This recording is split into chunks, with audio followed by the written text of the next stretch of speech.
Yung mga kabatang, usapang OFW muna ulit tayo mga kabatang. Kung OFW ka, malamang makaka-relate ka dito. Bakit nga ba tayo umalis ng Pilipinas? Alam ko, bawat isa sa atin may kanya-kanyang dahilan. Isa na yung maging maayos kahit paano ang pamumuhay ng kanilang pamilya. Alam naman natin na lahat ay nangangarap para sa pamilya.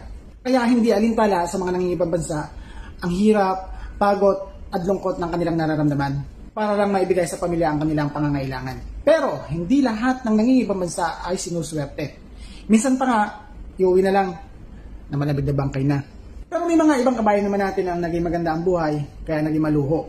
Lalo na pagdating sa mga gadget. Mamahaling cellphone, latest na iPhone, mamahaling shoes, mamahaling damit, at kung ano-ano pa. Siguro yung iba may kakayahang bumili kasi malaki ang sahod nila. Pero kadalasan yung iba sumasabay lang sa uso. Dahil yung tropa or kaibigan nila meron, kaya dapat meron din sila. Which is maling pananaw na dapat tigilan at pag-isipan. Ang mga hakbang na dapat gawin. Dahil yung iba nababaon sa utang. Kaskas dito, kaskas doon, kaya iyak later. Ito yung kadalasang sitwasyon ng mga kababayan natin sa ibang bansa.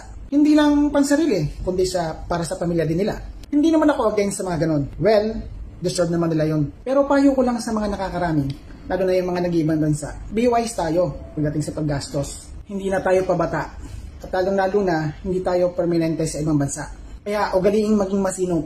Bilhin ang mga bagay na gusto mo kung may extra ka. Dahil syempre,